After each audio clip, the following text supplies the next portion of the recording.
Socrates ప్రపంచంలోని ఏ దేశంలోనైనా, ఏ సమాజంలోనైనా, ఏ భాష మాట్లాడుతున్నా, ఏ కొంచెం చదువుకున్న వాళ్లకైనా తప్పక పరిచయమున్న ప్రముఖుడు సోక్రటీస్. ఆయన గురించి లోతుగా అవగాహన లేకపోయినా కనీసం పేరైనా తెలిసుండడం అనేది గత 2400 సంవత్సరాలు పైగా కొనసాగుతూనే ఉంది. ప్రపంచ తత్వశాస్త్ర పితామహుడు, పాశ్చాత్య తత్వశాస్త్రానికి ఆద్యుడు, ప్రశ్న అన్న ప్రక్రియ ఎంత శక్తివంతమైనదో అభ్యాసాత్మకంగా నిరూపించి తన జీవితాన్నంతా ప్రశ్నించడానికే అంకితం చేసి, ప్రశ్నించినందుకే మరణశిక్షకు గురై చిరునవ్వుతో మృత్యువును కౌగలించుకున్న ధీశాలి సోక్రటీస్. ఆయన తనంతట తానుగా ఎక్కడా అక్షరబద్ధం చేయని, ఆయన చెప్పినట్లుగా చెప్పబడుతున్న అంశాల ఆధారంగా గత 2400 సంవత్సరాలు పైగా అనేక ప్రక్రియలు, విధానాలు ప్రచారంలోకొచ్చాయి ఆయన పేరు మీదుగా. అందులో కొన్ని Socratic dialogue, Socratic intellectualism, Socratic irony, Socratic paradox ఇట్లా. వీటిల్లో ఒక్కొక్క అంశం గురించి ఒక పాఠ్యపుస్తకం వ్రాయదగినంత వివరం ఉందండి. ఈరోజు కార్యక్రమాన్ని సోక్రటీస్ జీవిత విశేషాలు అనేకంటే సోక్రటీస్ జీవితం వేదాంతం అంటాను. సోక్రటీస్ జీవితం అంటేనే సోక్రటీస్ వేదాంతం, సోక్రటీస్ తత్వం. 71 సంవత్సరాలు జీవించినప్పటికీ సోక్రటీస్ పేరు మీదుగా ప్రచారంలో ఉన్న బోధనలు, తత్వం, వేదాంతమే తప్ప ఆయన వ్యక్తిగత జీవితం గురించి, ఆ జీవితంలోని ముఖ్య ఘట్టాల గురించి ఎక్కువ వివరాలు ఎక్కడా లభ్యం కావడం లేదు. ముందుగా సోక్రటీస్ ప్రత్యేకతలు, ఆయన చెప్పిన కొన్ని ఆలోచనా విధానాల గురించి తెలుసుకుని ఆ తరువాత లభ్యమవుతున్న పరిమితమైన ఆయన జీవిత విశేషాల్లోకి వెళదాం.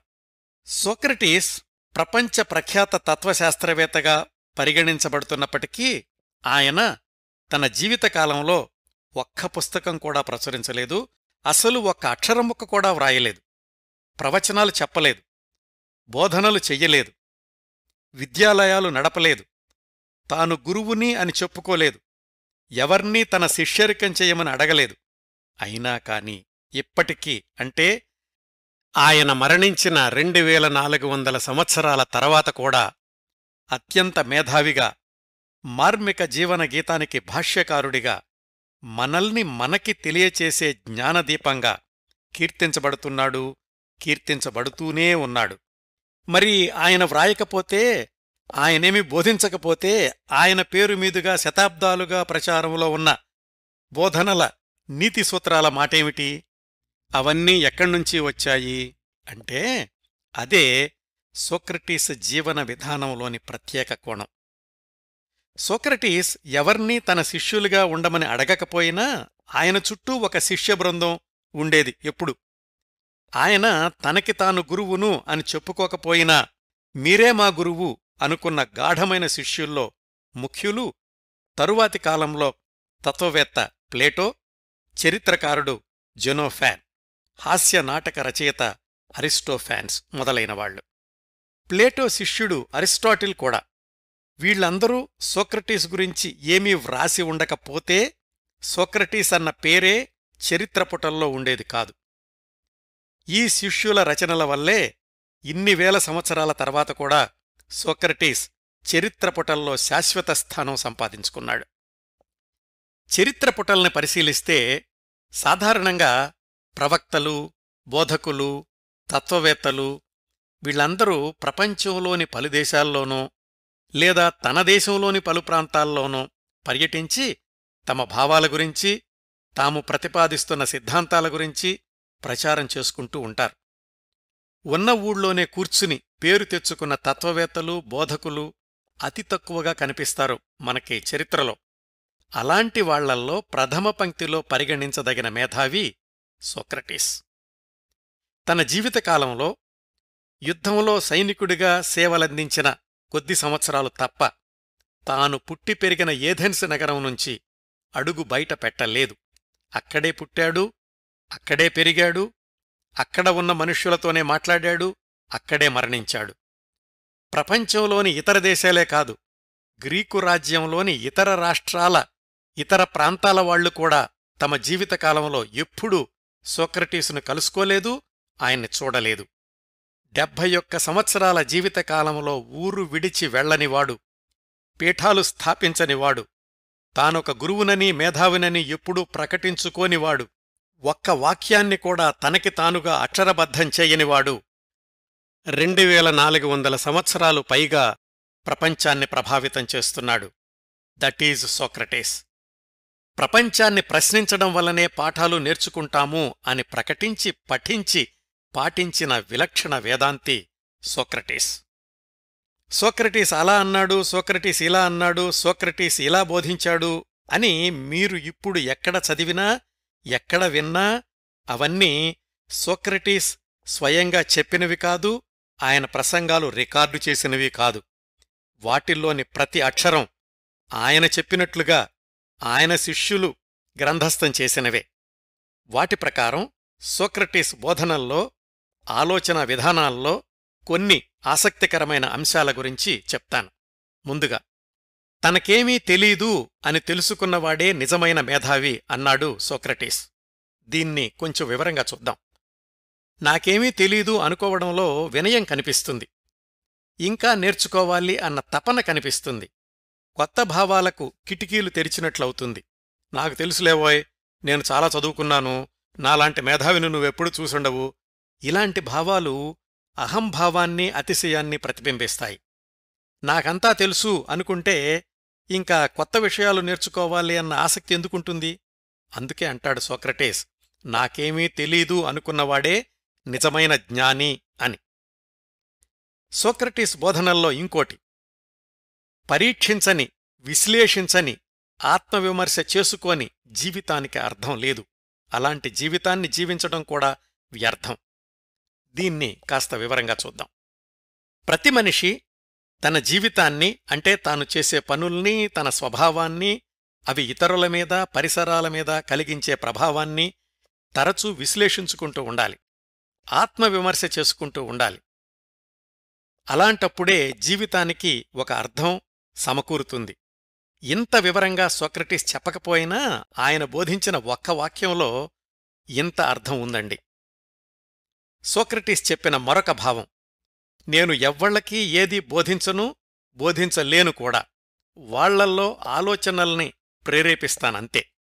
ఈ వాక్యాన్ని విశ్లేషిద్దాం. ఎవరైనా ప్రవచనకారులు, బోధకులు నువ్వలా చెయ్యి, నువ్విలా చెయ్యి, నువ్విది చెయ్యొద్దు అని షరతులు, ఆంక్షలు బోధిస్తున్నారంటే ఇంకా మన ఆలోచనలకి అవసరం లేదన్నమాట. ప్రతిసారి వాళ్ళేం చేయమంటారో, ఎలా చేయమంటారో ఎదురు చూడ్డమే అవుతుంది. మనం సొంతంగా ఆలోచించే శక్తి క్రమక్రమంగా తగ్గిపోతుంది. నిజమైన బోధకుడు చెయ్యాల్సింది ఎదుటి వ్యక్తిలో ఆలోచనలను ప్రేరేపించడమే అంటాడు సోక్రటీస్. మరొక సోక్రటీస్ వాక్యం, కాస్త దయతో ఉండండి, మీకు ఎదురైన ప్రతి వ్యక్తి ఎన్నో మౌన పోరాటాల్ని ఎదుర్కొన్నవాడే అయ్యుంటాడు. ఈ వాక్యాన్ని విశ్లేషిద్దాం. మనకి నిత్య జీవితంలో ఎంతోమంది ఎదురుపడుతూ ఉంటారు. చాలాసార్లు మనలో చాలామందిని మన ప్రమాణాల్లో వాళ్లని అంచనా వేయడానికి చూస్తాం. మన అంచనాలకు తగినట్లుగా లేనివాళ్లని పొగరుబోతనో, పనికిరానివాడనో, ఇంకా కఠినంగా చెప్పాలంటే దుర్మార్గుడనో, ఇలా ఎన్ని విశ్లేషణలైనా వాడతాం. ఒక్కసారి ఎదుటి వ్యక్తి ఎన్ని సమస్యల్లో ఉన్నాడో, ఎన్ని ఇబ్బందుల్లో ఉన్నాడో, బహుశా వాటివల్ల మనం అనుకున్నట్లుగా లేడేమో అని ఎదుటివాళ్ల దృష్టిలోంచి వాళ్లని అర్థం చేసుకునే ప్రయత్నం చేస్తే, కాస్త దయతో ప్రవర్తిస్తే లోకంలో ఎవరినైనా మంచి దృష్టితోనే చూడగలం. ఇట్లా సోక్రటీస్ చెప్పిన ఒక్కొక్క బోధనను, ఒక్కొక్క వాక్యాన్ని, ఒక్కొక్క ప్రవచనాన్ని విశ్లేషిస్తూ ఒక గంటసేపు మాట్లాడుకోవచ్చండి. వివరణలు లేకుండా సోక్రటీస్ చెప్పిన మరికొన్ని భావాల్ని బుల్లెట్ పాయింట్స్ లాగా చెప్తాను. నిన్ను నువ్వు తెలుసుకోవాలంటే నిన్ను నువ్వు ప్రశ్నించడం నేర్చుకో. ఆశ్చర్యపోవడంతో జ్ఞానం మొదలవుతుంది. మంచి సేవకుడు కాలేనివాడు మంచి యజమాని అస్సలు కాలేడు. ఒక వ్యక్తి వ్యక్తిత్వాన్ని నిర్వచించేది, నిర్ధారించేది అతడు చేసే పనులే. మనకేమివ్వాలో దైవానికి బాగా తెలుసు. మామూలుగా ప్రార్థిస్తే చాలు, అదివ్వు ఇదివ్వు అని కోరుకోవాల్సిన అవసరం లేదు. మనం గౌరవంగా ఘనంగా బ్రతకడం అంటే మనల్ని మనం అభివృద్ధి చేసుకోవడమే తప్ప ఎదటవాళ్లను ఓడించే ప్రయత్నం చేయడం కాదు. నేను ఏథెన్సు పౌరుణ్ణో గ్రీకు పౌరుణ్ణో కాదు, నేను విశ్వమానవుణ్ణి.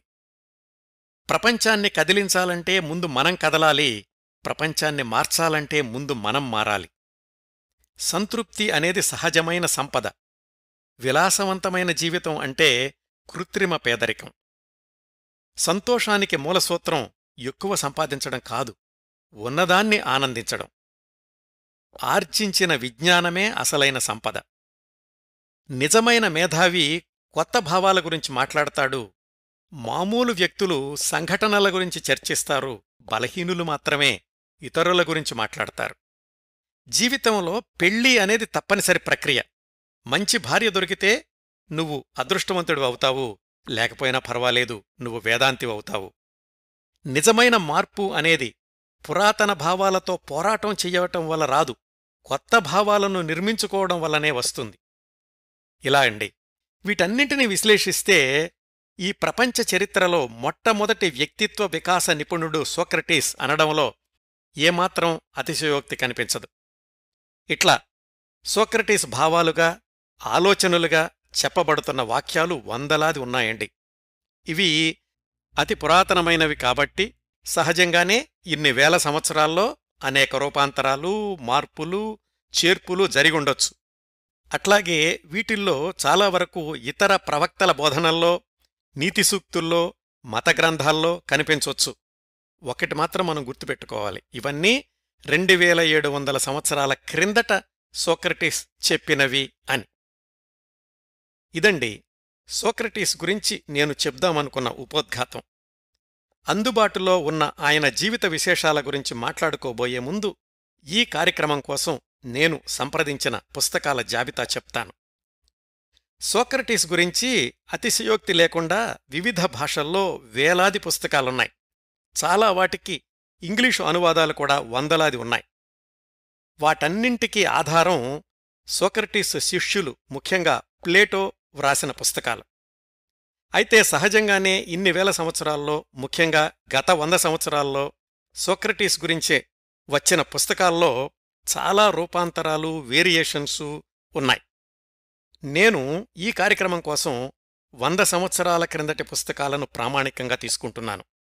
ఈ విషయం ఎందుకు స్పష్టంగా చెప్తున్నానంటే, మీరు ఇప్పుడు ఇంటర్నెట్లో చదివే వివరాలకు, యూట్యూబ్లో వినే వివరాలకు నేను చెప్పేవి అక్కడక్కడ భిన్నంగా ఉండొచ్చు. మీలో ఎవరికైనా సందేహం ఉంటే ఆ పాత పుస్తకాలు సంప్రదించండి. అవన్నీ కూడా archive.org అనే వెబ్సైట్లో ఉచితంగా లభ్యమవుతున్నాయి.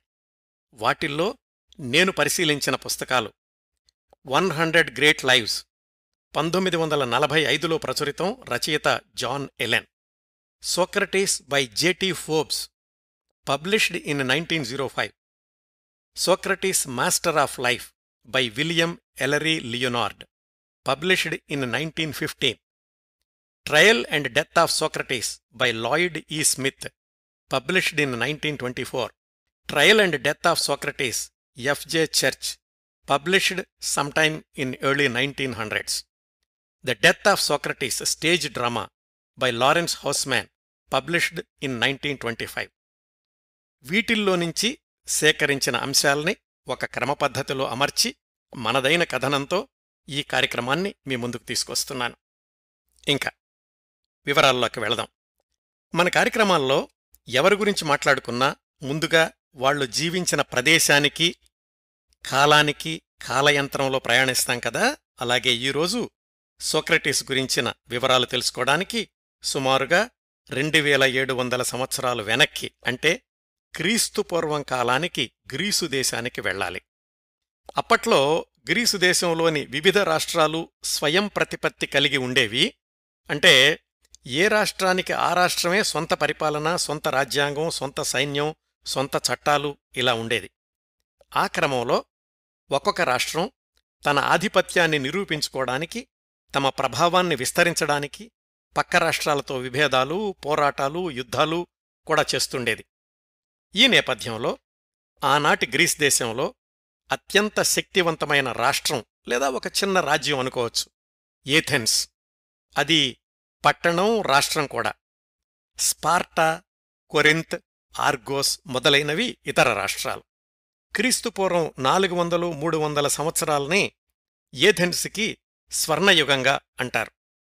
ఆ శతాబ్దాల్లో ఏథెన్స్ నగరం కళలకు, ముఖ్యంగా చరిత్రలో నిలిచిపోయిన తత్వవేత్తలకు నిలయం అయ్యింది. ఏథెన్స్ నగరంలో ప్రజాస్వామ్య పాలన ఉండేది ఆ రోజుల్లో. అంటే చట్టాలు రూపొందించడంలో, చట్టాల్ని పరిరక్షించడంలో ప్రజలే ప్రముఖ పాత్ర పోషిస్తూ ఉండేవాళ్లు. ఈ అంశాలన్నీ కూడా సోక్రటీస్ జీవన ప్రయాణాన్ని ప్రభావితం చేసినవేనండి. అందుకే కాస్త వివరంగా చెప్పాను. ఇలాంటి వాతావరణంలో ఏథెన్స్ నగరంలో క్రీస్తుపూర్వం 469 సంవత్సరంలో జన్మించాడు సోక్రటీస్. నాన్న పేరు సొఫ్రానిస్కస్, తల్లి పేరు ఫెనారెట్. నాన్న శిల్పాలు చెక్కుతూ ఉండేవాడు, తల్లి మంత్రసాని, నర్సు. అమ్మానాన్నలకు ఆయన ఒక్కడే కొడుకా లేక అక్కా చెల్లెళ్ళు, అన్నదమ్ములు ఉన్నారా అన్న సంగతి ఎక్కడా ఎవరూ వ్రాయలేదు. చిన్నతనంలో కొంతకాలం బంధువుల వద్ద పెరగడం వల్ల వాళ్లనుంచి కొంత ఆస్తి వచ్చింది అని కొన్ని కథనాలు. పేదరికంలో పుట్టినవాడైతే కాదు. సోక్రటీస్ తన 10 ఏళ్ల వయసులో కొంతకాలం ఆనాటి ప్రమాణాలననుసరించి సంగీతం, సాహిత్యం లాంటి పాఠ్యాంశాలను నేర్చుకున్నాడు అంటారు. ఆ తరువాత శిల్పాలు చెక్కడంలో తండ్రికి సహాయం చేశాడు కొన్నాళ్లు. చిన్నప్పటినుంచి కూడా సోక్రటీస్ హాస్యప్రియుడే. ఆ తర్వాత రోజుల్లో తన శిష్యులతో అంటుండేవాడు, నేను నాన్న నుంచి శిల్పాలు చెక్కడం నేర్చుకున్నాను, అమ్మనుంచి మంత్రసానితనం కూడా అబ్బింది, కొత్త కొత్త భావాలకు పురుడు పోస్తుంటాను అని. సోక్రటీస్ ఆకారంలో పెద్ద అందగాడేమీ కాదు. చప్పిడి ముక్కు, బట్టతల, దొప్పచెవులు, ముందుకు పొడుచుకొచ్చిన కళ్ళు, మొహమాటం లేకుండా చెప్పాలంటే అనాకారి. చరిత్రకారులు ఈ అంశాన్ని కూడా ప్రముఖంగా ప్రస్తావించడానికి ఒక కారణం, మనిషి గొప్పతనం అనేది అతడి ఆకారం మీద, అందం మీద ఆధారపడి ఉండదు, అతడు చేసే పనుల వల్ల అతడికి ఖ్యాతి వస్తుంది అనే విషయాన్ని నొక్కి చెప్పడానికి అయ్యుండొచ్చు. కొన్నాళ్లు వ్యాయామశాలకు కూడా వెళ్ళాడు శరీర దారుఢ్యాన్ని పెంచుకోవడానికి. ఇంతకు మించి సోక్రటీస్ బాల్యం గురించిన వివరాలు ఎక్కడా లేవు. సోక్రటీస్ గురించి లభ్యమవుతున్న సమాచారంలో తరువాతి దశ ఆయన పదాతిదళంలో సైనికుడిగా యుద్ధంలో పాల్గొనడం. మొదట్లో చెప్పినట్లు గ్రీకు దేశంలోని రాష్ట్రాలు ఆధిపత్యం కోసం తరచూ యుద్ధాలు ప్రకటిస్తూ ఉండేవి. అట్లా దాదాపు 25 ఏళ్లు కొనసాగిన ఒక యుద్ధం పేరు పెలోపొనేషియన్ వార్. ఏథెన్స్ రాష్ట్రానికి, పక్కనే ఉన్న స్పార్టా రాష్ట్రానికి మధ్య సుదీర్ఘకాలం కొనసాగిన యుద్ధం అది. గ్రీకు ప్రజల మీద ఏథెన్స్ ప్రభావం ఎక్కువ అవడాన్ని స్పార్టా రాష్ట్రం జీర్ణించుకోలేకపోయింది. ఏథెన్స్లోనేమో ప్రజాస్వామ్యం ఉండేది, స్పార్టా రాష్ట్రంలోనేమో మిలిటరీ పాలన ఉండేది. ఆ ఏథెన్స్కి, స్పార్టాకి మధ్య జరిగిన యుద్ధంలో పాల్గొనడం అనేది ఏథెన్స్ యువకులకు తప్పనిసరి బాధ్యత. దాని ప్రకారం సోక్రటీస్ తన 35 సంవత్సరాల వయసులో సైనికుడై యుద్ధరంగంలోకి దూకాడు. యుద్ధంలో కూడా ఏమాత్రం భయం లేకుండా ముందుకు దూసుకుపోతుండేవాడు. దేనికి, చివరికి మరణానికి కూడా భయపడని మనస్తత్వమే జీవితాంతం కొనసాగింది సోక్రటీస్కి. ఆ యుద్ధంలో ఒకానొక సందర్భంలో అలిసిబియాడిస్ అనే సైన్యాధికారిని కూడా సోక్రటీస్ శత్రు సైన్యం నుంచి రక్షించాడు. ఈ అలిసిబియాడిస్ తర్వాత రోజుల్లో ఏథెన్స్ రాజకీయాల్లో ప్రముఖ పాత్ర పోషించాడు, ప్రధాన పాలకుల్లో కూడా ఒకడయ్యాడు. యుద్ధరంగంలో జరిగిన సోక్రటీస్తో పరిచయం ఆ తరువాత చాలా కాలం కొనసాగింది ఎలిసిబియాడెస్కి. సోక్రటీస్కి ప్రియమైన శిష్యుడు కూడా అయ్యాడు. రాజకీయ ప్రముఖుడయ్యుండి కూడా సోక్రటీస్కి శిష్యుడవడం, సోక్రటీస్ గురించి బహిరంగంగా అనేక సందర్భాల్లో అలిసిబియాడెస్ ప్రశంసించడం, ఇలాంటివన్నీ సోక్రటీస్ సమాజంలోని ఎన్ని వర్గాల మీద ప్రభావం చూపించగలడో తెలియచేస్తుంది. 4-5 ఏళ్ల సైనిక జీవితం పూర్తయ్యాక ఇంకా జీవితాంతం సోక్రటీస్ వృత్తి, వ్యాపారం, ఉద్యోగం ఏమీ చెయ్యలేదు. తండ్రి నుంచి, బంధువుల నుంచి వచ్చిన వారసత్వ సంపద ఉంది కాబట్టి జీవనానికి పెద్దగా ఇబ్బంది లేదు. మరి ఏ ఉద్యోగమూ, వ్యాపకమూ లేకుండా రోజంతా ఏం చేసేవాడు అంటే, ఏథెన్స్ నగరమంతా తిరుగుతూ అన్ని వర్గాల, అన్ని తరగతుల, అన్ని రకాల వ్యక్తులతోనూ మాట్లాడుతూ ఉండేవాడు. శారీరక శుభ్రత గురించి, వేసుకునే దుస్తుల గురించి ఎప్పుడూ పట్టించుకునేవాడు కాదు. ఎన్ని రోజులకొకసారి స్నానం చేసేవాడో ఆయనకే తెలీదు. మురికి దుస్తుల మేధావిగా ఏథెన్సులో అందరికీ చిరపరిచితుడే. పొద్దున్నే ఇంట్లో నుంచి బయలుదేరేవాడు. రోడ్డు మీద కనిపించిన వాళ్లని ఆపి మాట్లాడుతుండేవాడు. దుకాణాల దగ్గర, వ్యాయామశాలల్లోనూ ఎవరు ఖాళీగా ఉన్నా వాళ్లతో గంటల తరబడి మాట్లాడేవాడు. ఆయన సంభాషణంతా ఎక్కువగా ప్రశ్నించడమే. తను మాట్లాడే వ్యక్తి పేదవాడా, ధనవంతుడా, చదువుకున్నవాడా, నిరక్షరాస్యుడా, ఉద్యోగస్థుడా, కూలీనా ఇవేమీ పట్టించుకునేవాడు కాదు. తనతో మాట్లాడే సమయమున్న ప్రతి వ్యక్తి ఆయనకు స్నేహితుడిగానే కనిపించేవాడు, స్నేహం చేసుకునేవాడు. సోక్రటీస్ వేసే ప్రశ్నలు కూడా ఎదటివాళ్లని పరీక్షించడానికి అని కాకుండా, నేనేమీ తెలియనివాణ్ణి మీరు చెప్పండి అనేటట్లుండేవి. అందుకే సోక్రటీస్తో మాట్లాడ్డానికి అందరూ ఉత్సాహం చూపిస్తూ ఉండేవాళ్లు. వాళ్ళిచ్చే సమాధానాలను బట్టి మరికొన్ని ప్రశ్నలు, వాటి ద్వారా వాళ్లల్లో ఆలోచనలు ప్రేరేపించడం, వాటి ద్వారా తాను కొత్త భావాలను ఏర్పరచుకోవడం, వాటిని తరువాత కలుసుకునేవాళ్లతో పంచుకోవడం, ఇలా సాగేది సోక్రటీస్ దినచర్య. ప్రశ్నలు, జవాబులు, విశ్లేషణ ఇదేనండి సోక్రటిక్ డైలాగ్ ప్రక్రియ అంటే. ఈ సంభాషణలు ఒక్కొక్కసారి ఒక్కొక్క అంశం చుట్టూ కూడా సాగుతూ ఉండేవి. మతం, దేవుడు, మృత్యువు, జీవితం, నీతి, నిజాయితీ ఇట్లా. వీటన్నింటినీ సోక్రటీస్ శిష్యుడు ప్లేటో అక్షరబద్ధం చేశాడు తర్వాత. అంటే ప్లేటో సంభాషణలు అనే వాటిల్లో ముఖ్య పాత్ర సోక్రటీస్ అన్నమాట. ఇలా ప్లేటో వ్రాసిన సంభాషణల ద్వారానే సోక్రటీస్ తత్వం గురించి ప్రపంచానికి తెలిసింది, నిలిచింది, చరిత్రలో రికార్డు చేయబడింది. ఇక్కడ ప్లేటోని క్లుప్తంగా పరిచయం చేస్తాను. ప్లేటో సోక్రటీస్ కంటే దాదాపు 25 ఏళ్లు చిన్నవాడు. బాగా ధనవంతుల కుటుంబంలో పుట్టాడు.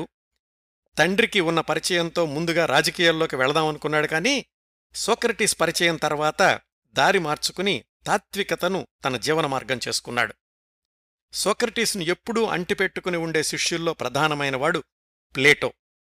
సోక్రటీస్ మరణించాక ఆయన తత్వాన్ని, తర్కాన్ని, వేదాంతాన్ని, బోధించిన భావాల్ని ముందుకు తీసుకెళ్లే క్రమంలో ఒక పాఠశాల లాంటిది కూడా నడిపాడు ప్లేటో. మళ్ళీ సోక్రటీస్ విశేషాలకొచ్చేద్దాం. సోక్రటీస్ ఏథెన్స్ నగరమంతా తిరుగుతూ అందరితోనూ సంభాషించే క్రమంలో అతను ఎవర్నీ ప్రత్యేకంగా ఆహ్వానించకుండానే ఒక శిష్య బృందం ఏర్పడింది. దాంట్లో కూడా ధనికులు, పేదవాళ్లు, విద్యాధికులు, నిరక్షరాస్యులు, రాజకీయ నాయకులు అందరూ ఉండేవాళ్లు. సోక్రటీస్ రోజంతా ఏథెన్సులోని వివిధ ప్రాంతాల్లో తిరుగుతుంటే ఈ శిష్యులు కూడా ఆయనతో పాటుగా వెళ్తూ ఉండేవాళ్లు. ఇంకా సోక్రటీస్ వైవాహిక జీవితం గురించి భిన్న కథనాలున్నాయండి. 100 ఏళ్ల క్రిందటి పుస్తకాల ప్రకారం సోక్రటీస్కి 2 భార్యలు. మొదటి భార్య మైర్టో. ఆమె ద్వారా ఆయనకు 2 అబ్బాయిల సంతానం. రెండో భార్య జాంతిపే. ఆమె ద్వారా ఒక అబ్బాయి సంతానం. తరువాత వచ్చిన కథనాల ప్రకారం సోక్రటీస్ చాలా వయసొచ్చాక వివాహం చేసుకున్నాడు. ఆమె శాంతిపే. ఆమె ద్వారానే ఆయనకు 3 అబ్బాయిల సంతానం. మైర్టో అనే వితంతువుకు సోక్రటీస్ ధన సహాయం చేస్తుండేవాడంతేకాని ఆమెను వివాహం చేసుకోలేదు. ఇది ఇంకొక వాదన. గ్జాంతిపే గురించి చాలామంది వివరాలు వ్రాశారు. ఆమె బాగా ఉన్న కుటుంబం నుంచి వచ్చింది. సోక్రటీస్ కంటే దాదాపు 40 సంవత్సరాలు చిన్నది. మొదట్లో సౌమ్యంగానే ఉండేది. కానీ సోక్రటీస్ ఇల్లు పట్టకుండా తిరగడం, ఎప్పుడూ వేదాంతం, తత్వం, శిష్యులతో నగర సంచారం తప్ప లౌకిక విషయాల గురించి పట్టించుకోకపోవడం, వీటివల్ల క్రమక్రమంగా కఠిన మనస్కురాలైంది అని చరిత్రకారులు వ్రాశారు. ఈ ప్రవర్తన కొంతమంది గయ్యాళి అని, మరికొంత అతిశయోక్తి జోడించారు. ఎప్పుడూ అరుస్తూ సోక్రటీస్తో వాదిస్తూ ఉండేదట. సోక్రటీస్ మాత్రం భార్య గ్జాంతిపే గయ్యాళితనాన్ని తనకి అనుకూలంగానే సమర్థించుకునేవాడు. ఎట్లా? ఆమె అంత గడుసుగా మాట్లాడుతుండడం వల్లనే నేను రాటుదేలుతున్నాను, ఇంట్లో అంత గట్టిగా మాట్లాడే భార్యను భరించడం అలవాటైంది కాబట్టి బయటకెళ్ళినప్పుడు ఎలాంటి మనస్తత్వం ఉన్న వ్యక్తితోనైనా తేలిగ్గా సంభాషించగలుగుతున్నాను అని. దీనికి ఒక ఉదాహరణ కూడా చెప్పాడాయన. గుర్రపు స్వారీ నేర్చుకునేటప్పుడు ముందుగా మొరటు గుర్రాన్ని స్వారీ చేయడం నేర్చుకోవాలి. అది అలవాటైతే మిగతా గుర్రాలన్నింటినీ తేలిగ్గా స్వారీ చెయ్యొచ్చు అని. ఇంట్లో సోక్రటీస్ బాధ్యతారాహిత్యాన్ని భరించలేక గ్జాంథిపే ఓసారి బిందెడు నీళ్లు ఆయన తలమీద గుమ్మరించింది అని ఒక ఉదంతం ప్రచారంలో ఉండడమే కాదు, క్రీస్తు శకం 1377లోనే ఒక చిత్రకారుడు ఆ దృశ్యాన్ని పెయింటింగ్లాగా వేశాడు కూడా. భార్య పిల్లల ప్రసక్తి సోక్రటీస్ చివరి క్షణాల దాకా కనిపిస్తూనే ఉంటుందండి. ఇంకా సోక్రటీస్ ప్రవర్తనలోని ఇంకొక కోణం నిర్భయత్వం, నిజాయితీ. దీనికి చాలా ఉదాహరణలున్నాయి, ఒకటి చెప్తాను. సోక్రటీస్ జీవించిన రోజుల్లో ఏథెన్స్ నగరంలో ప్రజాస్వామ్య పాలన ఉండేది అని తెలుసుకున్నాం కదా. కొన్ని సందర్భాల్లో న్యాయ నిర్ణేతల బృందంలో సమాజంలో కాస్త పేరున్న వ్యక్తుల్ని కూడా సభ్యులుగా చేస్తుండేవాళ్లు, అంటే జ్యూరీ మెంబర్స్గా. అట్లా ఒకసారి సోక్రటీస్ ఒక కేసులో న్యాయ నిర్ణేతల బృందంలో సభ్యుడిగా ఎంపికయ్యాడు. ఆ కేసేమిటంటే, కొంతమంది సైనికాధికారులు అవినీతిపరులని, రాజద్రోహులని ఆరోపణ. ఆ ఆరోపణ చేసింది ప్రజలే. మెజారిటీ ప్రజల అభిప్రాయాన్ని బట్టి ఆ సైనికాధికారులకు మరణశిక్ష విధించాలి. దీన్ని ఖరారు చేయాల్సింది న్యాయ నిర్ణేతల బృందం. బృందంలో అందరూ ప్రజల ఆరోపణల్ని సమర్థించి ఆ సైనికాధికారులకు మరణశిక్ష వెయ్యాల్సిందే అన్నారు, ఒక్క సోక్రటీస్ తప్ప. అందరూ చెప్పారని మనం సమర్థించాల్సిన అవసరం లేదు, ఈ సైనికాధికారుల మీద వచ్చిన ఆరోపణలన్నీ తప్పు, వాళ్ల దేశం కోసం ఎంతో త్యాగం చేశారు, వీళ్ల మరణశిక్షను నేను అంగీకరించను అని మిగతా బృందం చేసిన నిర్ణయాన్ని తోసిపుచ్చాడు సోక్రటీస్. అందరూ అంగీకరించలేదు కాబట్టి ఆ సైనికాధికారులకు మరణశిక్ష తప్పిపోయింది. ఇంత ధైర్యాన్ని చివరి రోజుల దాకా చూపించాడు సోక్రటీస్. మృత్యువు అంచుల్లో నిల్చుని కూడా నేను తప్పు చెయ్యలేదు, రాజీపడను, మరణశిక్షకైనా సిద్ధమే కాని చెయ్యని తప్పును ఒప్పుకోను అన్నాడు సోక్రటీస్. అసలు సోక్రటీస్ 70 సంవత్సరాల వయసులో మరణశిక్షను ఎదుర్కొనే పరిస్థితులు ఎందుకొచ్చాయో తెలుసుకుందాం. ఈ విషయం గురించి మాత్రం చాలా పుస్తకాలొచ్చాయి ఈ 1000 సంవత్సరాల్లో. 1-2 పుస్తకాలు, వాటి ఆధారంగా వ్రాసిన ఒక నాటకం చదివాను నేను. వాటిల్లోని సమాచారం ఆధారంగా చివరి రోజుల్లో సోక్రటీస్కి ఏం జరిగిందో క్లుప్తంగా చెప్తాను. సోక్రటీస్ మొహమాటం లేనితనం, దేన్నైనా ప్రశ్నించే స్వభావం, దేన్నీ గుడ్డిగా నమ్మకూడదు అన్న బోధనలు, ఇవన్నీ నచ్చని వాళ్లు చాలామంది ఉండేవాళ్లు. దేన్నైనా ప్రశ్నించి రుజువు చేసుకున్నాకనే నమ్మాలి అనే సిద్ధాంతంలో భాగంగా ఆనాటి సమాజంలో అందరూ నమ్మే గ్రీకు దేవతల్ని కూడా మిథ్య అన్నాడు సోక్రటీస్. ప్రతి మనిషికి అంతర్వాణి అనేది ఉంటుంది, దాన్ని సరిగ్గా వినడం నేర్చుకుంటే ఎవరు దేవుడో ఎవరు కాదో తెలుస్తుంది అనేది కూడా సోక్రటీస్ వాదం. తనలోని అంతర్వాణే తనకి దైవం అనేవాడు సోక్రటీస్. ఇది అప్పటి సంప్రదాయవాదులకు నచ్చలేదు. పైగా సోక్రటీస్ బోధనలకు ప్రభావితమవుతున్న యువతరం ఎక్కువ అవుతోంది. వాళ్లు అన్నింటినీ అందర్నీ ప్రశ్నించడం ఎక్కువయింది. ఈ నేపథ్యంలో సోక్రటీస్కి శత్రువులు పెరుగుతూ వచ్చారు. అలాంటి వాళ్లల్లో ఒక ముగ్గురు సోక్రటీస్ చేసే బోధనలు, చర్యలు సంఘ వ్యతిరేకం అని స్థానిక ప్రభుత్వానికి ఫిర్యాదు చేశారు. ఆ ముగ్గురులో ఒకరు కవి, నాటక రచయిత, పేరు మెలెటస్. ఇంకో ఆయన ఎనీటస్. ఈయన రాజకీయవేత్త, సనాతనవాది.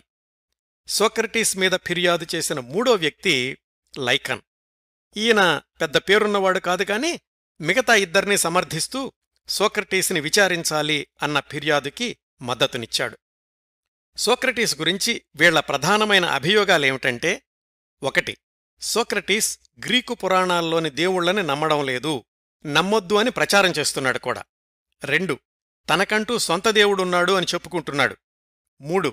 తన బోధనలతో యువతరాన్ని చెడగొడుతున్నాడు. ఆ రోజుల్లో ఏథెన్సులో ఎవరు ఎవరి గురించైనా ఫిర్యాదు చెయ్యొచ్చు. కనిపించే నేరమే అయ్యుండాల్సిన అవసరం లేదు, వాళ్ల మనోభావాలు దెబ్బతిన్నాయి అని కూడా ఫిర్యాదు చెయ్యొచ్చు. అట్లా సోక్రటీస్ గురించిన ఫిర్యాదు న్యాయ నిర్ణేతల బృందానికి చేరింది. అది క్రీస్తుపూర్వం 399వ సంవత్సరం.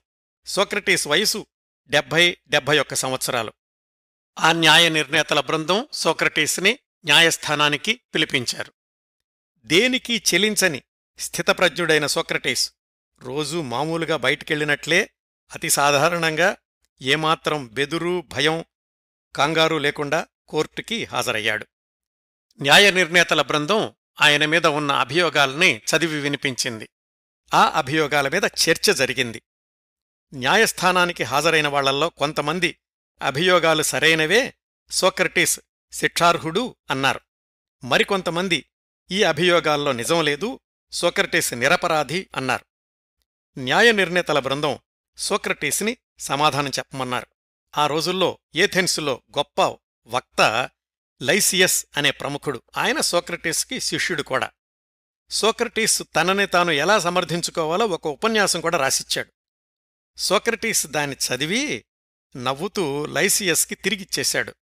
నిజమైన తత్వవేత్తకి తన వాదాన్ని సమర్థించుకునే శక్తి ఉండాలి, వేరేవాళ్లు వ్రాసిచ్చిన ప్రసంగం చదివే అవసరం రాకూడదు అని.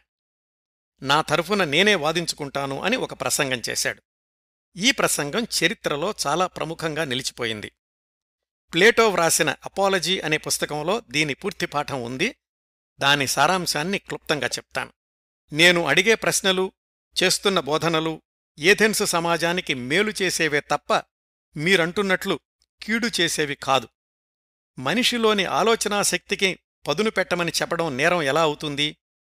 నేను చెప్పిన వాక్యాల వల్ల నన్ను అనుసరిస్తున్నవాళ్లు ఎంతో సంతోషంగా ఉన్నారు. తమ నిత్యజీవిత సమస్యలకు పరిష్కారం కనుక్కోగలుగుతున్నాము అని చెప్తున్నారు. అలాంటిది నేను వాళ్లని చెడగొడుతున్నాను అని మీరెలా అంటున్నారు? సత్యాన్వేషణ చెయ్యండి అని చెప్పడం సంఘ వ్యతిరేకత ఎలా అవుతుందో నాకు అర్థం కావటం లేదు. మీరు పూజించే దేవుళ్లని నేను నమ్మకపోవచ్చు, కానీ నేను చేసే పని కూడా దైవకార్యం లాంటిదే. నా అంతరాత్మ అనే దైవం ఇలా చెయ్యమని చెప్తున్నాడు, అందుకే ఇలా చేస్తున్నాను. అక్కడ్నుంచి వచ్చే ఆజ్ఞ మీరు చెప్పే వాటికంటే బలమైంది, గౌరవనీయమైంది. కాబట్టి అంతరాత్మ బోధనననుసరించి ప్రసంగిస్తున్నాను. నన్ను ఈ ప్రశ్నించడం, నేర్చుకోవడం, నేర్చుకున్నది 10 మందికి చెప్పడం, ఈ ప్రక్రియను మానేయమనంటున్నారా? అది మాత్రం కుదరని పని. ఇలా చెయ్యడం నేరం అని మీరు అంటూ ఉంటే మీ దృష్టిలో నేను నేరస్థుడిగానైనా నిలిచిపోతాను, కానీ నా తత్వబోధనని, నా వేదాంత మార్గాన్ని నేను మార్చుకోలేను. జీవితాంతం ఇదే పని చేస్తాను. ప్రజల్ని చైతన్యవంతుల్ని చెయ్యడం, మేధావుల్ని చెయ్యడం మీకు నచ్చకపోతే నేను చెయ్యగలిగిందేమీ లేదు. ఇలా సాగింది సోక్రటీస్ ఉపన్యాసం. ఆయన చేస్తోంది తప్పు అని ఒప్పించలేకపోతున్నాము అని న్యాయ నిర్ణేతల బృందం మరింత అసహనానికి లోనయింది. నువ్విలా తలబిరుసుగా ప్రవర్తిస్తే నీకు శిక్ష విధిస్తాం అన్నారు న్యాయ నిర్ణేతల బృందం. మీ ఇష్టం వచ్చినట్లు చేసుకోండి అన్నాడు సోక్రటీస్. న్యాయ నిర్ణేతల బృందం నీకు మరణశిక్ష విధిస్తున్నాం అన్నారు. దానికి బదులుగా ఇంకే శిక్షనైనా కోరుకునే అవకాశం కూడా ఇస్తున్నాం అన్నారు. నిజానికి మీరు నాకు శిక్ష విధించడం కాదు, నేను చేస్తున్న సామాజిక సేవకు మీరే నన్ను గౌరవించాలి, బహుమతులివ్వాలి. కాని మీరు నన్ను అర్థం చేసుకోలేకపోతున్నారు. మీరు జరిమానా విధిస్తే చెల్లించడానికి సిద్ధంగా ఉన్నాను, అది కూడా 1 బంగారు నాణెం అయితేనే అన్నాడు సోక్రటీస్. సోక్రటీసును సమర్థించే శిష్యులు ఈ మరణశిక్ష మాట విని కంగారు పడుతూ, మీ తరఫున మేం చెల్లిస్తాము, 30 బంగారు నాణేలు ఇస్తామని ఒప్పుకోండి, మరణశిక్ష రద్దు చేయమని అడుగుదాం అన్నారు. సోక్రటీస్ ఒప్పుకోలేదు. నేను మరణశిక్షకైనా సిద్ధమే కాని వాళ్లకి మాత్రం లొంగను, నేరం చేశాను అని అంగీకరించను అన్నాడు. పోని ఊరు వదిలి వెళ్ళిపోతాను అని అడిగే అవకాశం ఉంది. దానికి కూడా ఒప్పుకోలేదు సోక్రటీస్. న్యాయ నిర్ణేతల బృందానికి మరింత కోపం వచ్చింది. ఇంక ఏ సంప్రదింపులకు ఆస్కారం లేకుండా మరణశిక్ష ఖరారు చేస్తున్నాము, నీకు విషం ఇవ్వడం ద్వారా మరణశిక్ష అమలుపరుస్తాం అన్నారు. నన్ను మృత్యుముఖంలోకి పంపి మీరు హాయిగా జీవిద్దామనుకోవడం హాస్యాస్పదం. మీరు నమ్మే దైవం నిజంగా ఉంటే మీరు చేస్తున్న అన్యాయాన్ని చూసి ఊరుకోడు అన్నాడే తప్ప సోక్రటీస్ రాజీ పడలేదు. ఈ విచారణ తతంగం అంతా ఒకే ఒక్కరోజులో జరిగింది. ఆ రోజు సాయంకాలానికల్లా సోక్రటీస్కి మరణశాసనం ఖరారయ్యింది. ఆయన శిష్యులందరూ ఇది అన్యాయం, అక్రమం అన్నారు, కాని ఫలితం లేకపోయింది. నిజానికి మరణశిక్ష వెంటనే అమలు జరగాల్సింది, కాని ఆ నెలంతా కూడా ఏథెన్సులో మతపరమైన ఉత్సవాలు జరుగుతున్నాయి. ఆ ఉత్సవాలు పూర్తయ్యాకనే మరణశిక్ష అమలు చెయ్యాలి. అప్పటిదాకా సోక్రటీస్ జైలులో ఖైదీగా ఉండాలి అని తీర్పు చెప్పింది న్యాయ నిర్ణేతల బృందం. అట్లా ఒకరోజు న్యాయ విచారణ, మరణశిక్ష ఖరారు, ఆ తర్వాత 1 నెల రోజులు జైల్లో బందీగా ఉన్నాడు సోక్రటీస్. శరీరమంతా సంకెళ్లతో బంధించేశారు. ప్రశ్నించడం నేర్చుకోండి, ఆలోచించడం నేర్చుకోండి, మీ జీవితాల్ని మీరు బాగుచేసుకోండి అని చెప్పినందుకు సోక్రటీస్కి ఏథెన్సు ప్రభుత్వం ఇచ్చిన బహుమతి 1 రోజులు సంకెళ్ల జైలు జీవితం, చివరి రోజు విషం తాగాలనడం. ఆ 1 రోజులు ప్రతిరోజు శిష్యులు వస్తుండేవాళ్లు. వాళ్లతో ఎప్పట్లాగానే వేదాంత చర్చలు చేస్తుండేవాడు సోక్రటీస్. ఎక్కువగా జీవితం, మృత్యువు, ఆత్మ, అంతరాత్మ వీటి గురించి మాట్లాడుతూ ఉండేవాడు. శిష్యుల్లో కొంతమంది బతిమాలారు, ఇప్పటికైనా ఒప్పుకోండి, మీ తరఫున మేము ఎక్కువ జరిమానా కడతాం, వాళ్లను అభ్యర్థిద్దాం అని. సోక్రటీస్ ఒప్పుకోలేదు. కొంతమంది శిష్యులైతే జైల్లో నుంచి మీరు అధికారులకు తెలియకుండా తప్పుకునే ప్రయత్నాలు చేస్తాం అన్నారు. సోక్రటీస్ నవ్వేశాడు. నేను చట్టబద్ధంగా జీవించాను, చట్టబద్ధంగానే మరణిస్తాను. నాకు మరణశిక్ష విధించడం అనేది చట్టబద్ధమని వాళ్లంటుంటే నేను ఆ చట్టాన్ని గౌరవిస్తాను అన్నాడు. ప్లేటో అంటే సోక్రటీస్ శిష్యుడు తన ఫెడో అనే పుస్తకంలో సోక్రటీస్ చివరి రోజుల గురించి మనసుల్ని కదిలించేలాగా వ్రాశాడు. చివరి గడియలు సమీపిస్తున్న కొద్దీ శిష్యుల్లో బాధ, విషాదం ఎక్కువైంది కాని సోక్రటీస్ మాత్రం ఎప్పుడూ నవ్వుతూనే, సాధారణంగానే, ఏమీ జరగనట్లే ఉండేవాడు. చివరి రోజు రానే వచ్చింది. సోక్రటీస్ సన్నిహితులు నలుగురిని, భార్యాపిల్లల్ని మాత్రమే చివరి రోజు సోక్రటీస్ని చూడ్డానికి అనుమతించారు.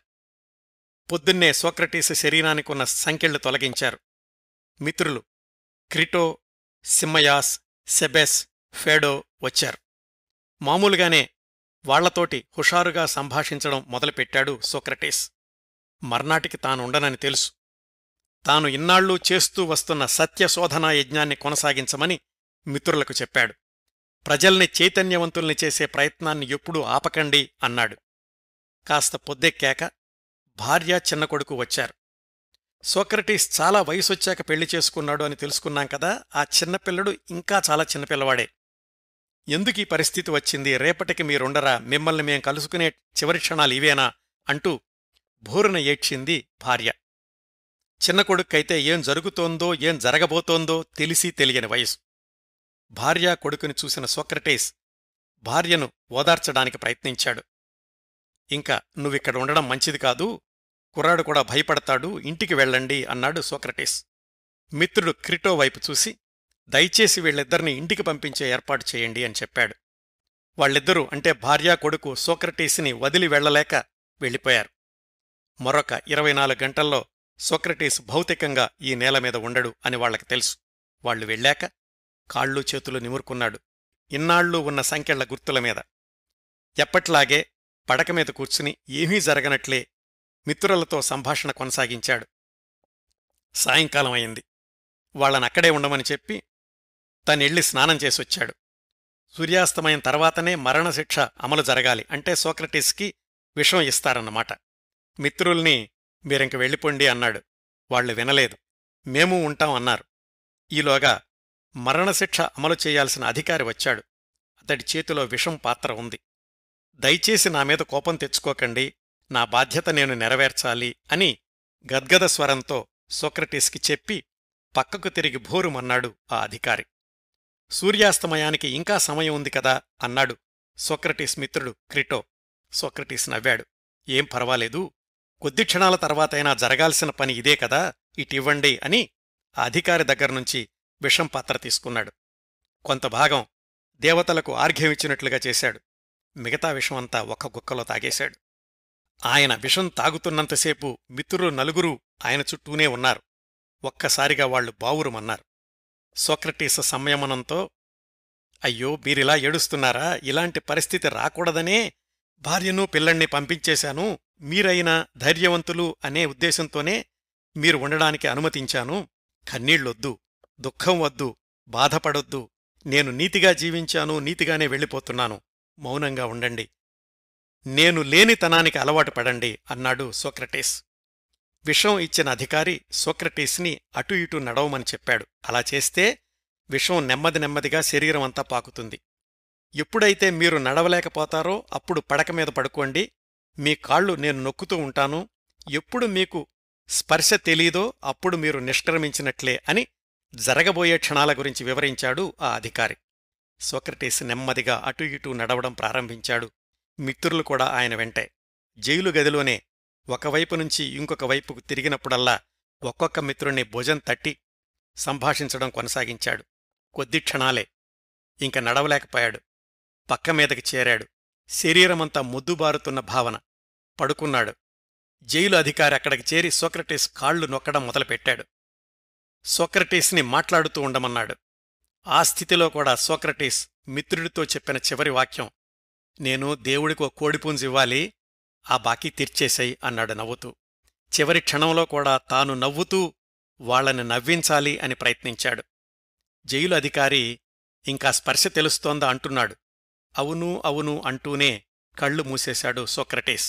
ఆయన గొంతు ఆగిపోయింది. విషం సోక్రటీస్ శరీరంలోని కీలక అవయవాల్ని ఆపేసింది అని జైలు అధికారికి తెలిసింది. అదండి ఈ లోకం నుంచి ఒక మేధావి మహాభినిష్క్రమణం.